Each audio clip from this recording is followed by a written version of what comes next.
রুই মাছ ভাজতেছি। ঠিক আছে, রুই মাছ রান্না হবে পটল, আলু, ধনেপাতা এগুলা দিয়ে রুই মাছ রান্না হবে। বাজারের থেকে বিশাল বড় রুই মাছ কিনে আনছিলাম। 7 পিস মাছ ভাজা হয়ে গেল। এখন আরো 6 পিস মাছ ভেজে নিচ্ছি। গরম তেলের মধ্যে দিয়ে দিলাম কাঁচা মাছ, হলুদ দিয়ে মাখাইছি এটা ভাজার জন্য। মাছটা ভাজি করে রান্না করলে মজা লাগে।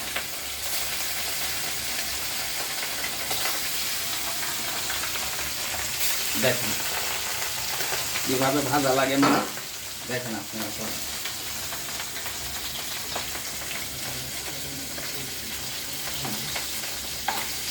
আমি কড়াইটা গরম করে নিলাম, তারপরে তেল ঢেলে দিলাম। তেল একটু গরম করে নিয়ে এই যে মরিচ কেটে রাখছিলাম, পেঁয়াজ কেটে রাখছিলাম, এগুলো দিয়ে দিলাম।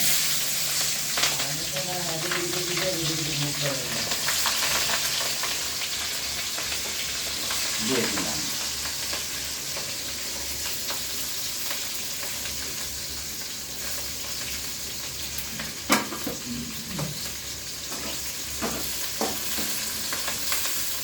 চুলার হিটটা একটু কমায়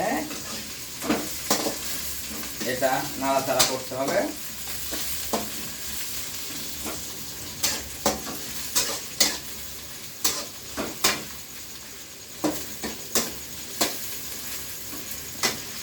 পেঁয়াজটা যখন লাল লাল হয়ে আসবে তখন এর ভিতরে একটু পানি দিয়ে মরিচের গুঁড়া, হলুদের গুঁড়া, ধনিয়া, জিরা এগুলা দিতে হবে।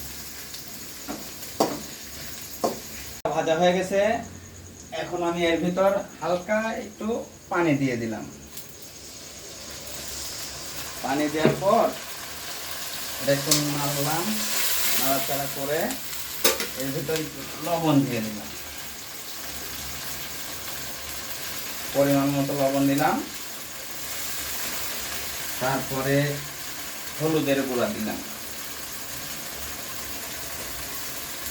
পরিমাণ মতো হলুদের গুঁড়া। প্রবাসী জীবন তো কোনো বাটার কোনো কিছু নাই, এই গুঁড়া দিয়েই রান্না। এই যে মরিচের গুঁড়া দিলাম, তারপরে জিরার গুঁড়া দিলাম পরিমাণ মতো, তারপরে ধনিয়ার গুঁড়া পরিমাণ মতো দিয়ে দিলাম। আমি ধনিয়া পাতাও কেটে রাখছি এর ভেতর দেওয়ার জন্য। দেখেন মশলাটা মিক্স করে নিচ্ছি, ভালোভাবে কষায় নিয়ে তারপরে আমি পটল কেটে রাখছি, আলু কেটে রাখছি, ওইগুলা দিয়ে দিতে হবে। এই তো ভাই আমাদের প্রবাসী জীবনের রান্না।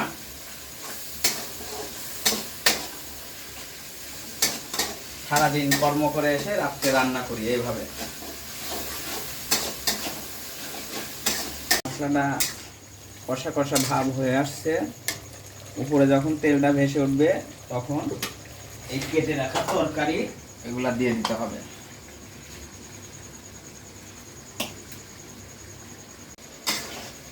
এই যে আমাদের মশলা কষানো শেষ, এখন আমি এর ভিতরে কেটে রাখা তরকারি ঢেলে দেব। এই যে আমি কেটে রাখা তরকারি ঢেলে দিলাম। এখন এই সবজি আমি এই মশলার ভিতরে কিছুক্ষণ কষাবো।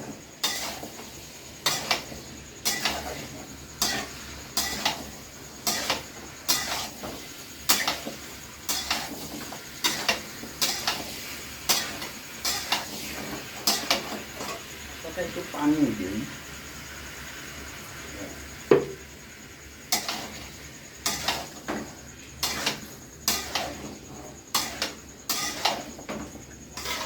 আমি তরকারি কষায় নিলাম, কষানোর পর পানি দিচ্ছি। এখন আমি মাছ এগুলা ভেজে রাখছিলাম, এগুলা এখন তরকারির ভিতর দিয়ে দিব। দেখেন মাছগুলা আমি তরকারির ভিতর দিয়ে দিলাম।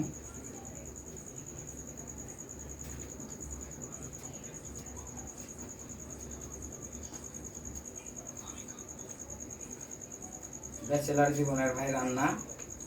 দেখেন মাছটা দেওয়ার পরে আমি ধনেপাতা কেটে রাখছিলাম, ওইগুলা উপরে দিয়ে দিলাম। ধনেপাতা দেওয়ার পর সব ধনেপাতা দিয়ে দিলাম। এখন আমি হালকা একটু নেড়ে একটু নাড়াচাড়া করে এটা এখন ঢেকে দেব। 5 মিনিটের মধ্যে আমাদের মাছ রান্নাটা হয়ে যাবে। এই যে আমি ঢেকে দিলাম। এখন আমাদের তরকারিটা হয়ে গেছে। দেখুন কত সুন্দর কালার, অনেক সুন্দর ফ্লেভার আসছে ধনেপাতার। এখন আমরা এটা নামায়ে আমরা সবাই সেবন করব।